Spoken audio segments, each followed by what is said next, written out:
In the property sector, Johannesburg is finally catching the house price recovery wave, which started in the Western Cape. The region's house price inflation returned to growth for the first time in August last year since early 2023. And with that, Gauteng's market activity in the sector is currently outpacing the Western Cape.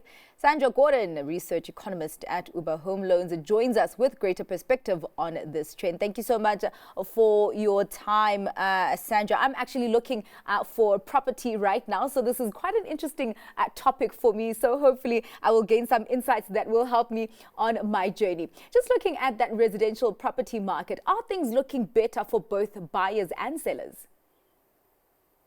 Well, yes, we want the market to be picking up, because if the market's in the doldrums, you often find that people will hold on to their homes. They don't want to sell into a weak market. So when the market starts picking up, activity starts picking up, it's good for everybody. Sellers tend to get a better price for their property, and buyers are often faced with greater choice than they would have when the market's very quiet.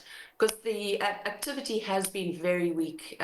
We saw that bounce after COVID, after the pandemic, when the lockdown started easing up. But we have seen a very subdued market for quite a long time now, which is essentially echoing the very weak state of the economy. Well, what is the speed of that house price recovery looking like in Johannesburg? Because it's actually quite interesting to see that trend going from the Western Cape to Johannesburg. So the whole recovery that we have seen since late 2023 started in the Western Cape. It's been the key driver of the pickup.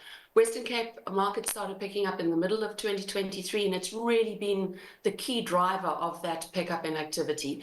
To give a sense of just how important the Western Cape has been, Stats SA points out that national prices increased by 3.3% in August, which is their most recent figure. And the Western Cape actually accounted for 2.3% of that 3.3%. Wow. So it really is the key driver. What we've seen in Johannesburg it's been one of the weakest housing markets. It's also the biggest, but it's been the weakest because we've actually seen prices declining from earlier levels. And I think anyone who has been active in the Johannesburg market will know what we're speaking about. It's really been weak. So we've had about 15 months in which overall Johannesburg prices have been falling from earlier levels. So now, as you said in your introduction, August is the first time in 15 months that you've actually seen an increase. And it's only been a small increase, it's only 0.7%, but the momentum is definitely turning and it is becoming increasingly positive. So essentially what started with the Western Cape has slowly spread as the economy has picked up and interest rates have started to come down.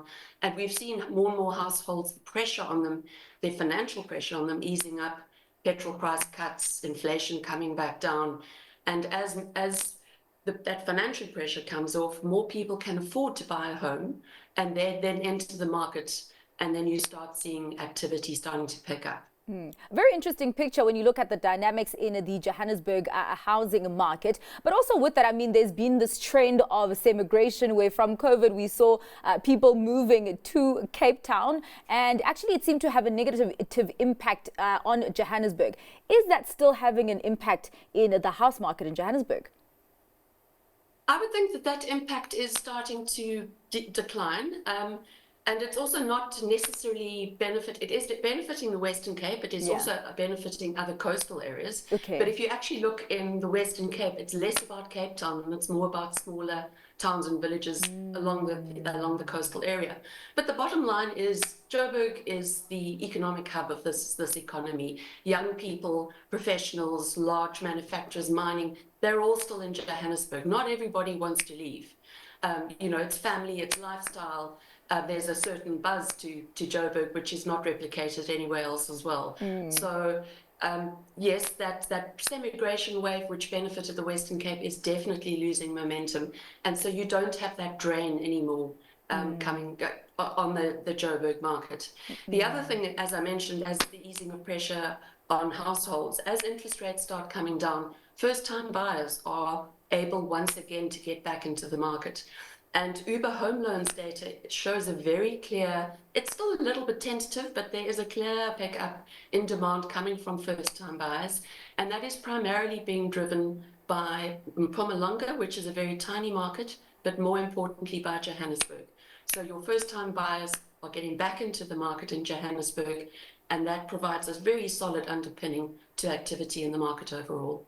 Well, they're getting back into the market, and you know, obviously, that there can be a lot of demand that pushes up applications, but the banks don't really have to accept all those applications. So are we seeing on the supply side the banks also kind of loosening the taps that they had tightened for quite a while before this, I guess, period of looser monetary policy?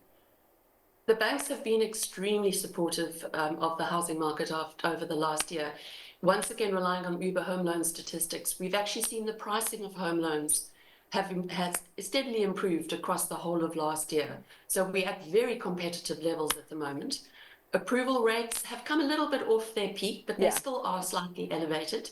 And you are seeing, particularly in the case of first-time buyers, they are demanding less onerous deposits. They realize that people are still under some pressure. The pressure is not as bad as it used to be, but deposits overall, but particularly for first-time buyers, are actually not too onerous. So the banks are certainly coming to the party to support activity in the housing market. I also saw on the property that I wanted said no deposit, so I'm very, very happy for that. Cross our fingers for me. Thank you so much for your time, Sandra. Really appreciate it. That was Sandra Gordon, research economist at Ooba Home Loans.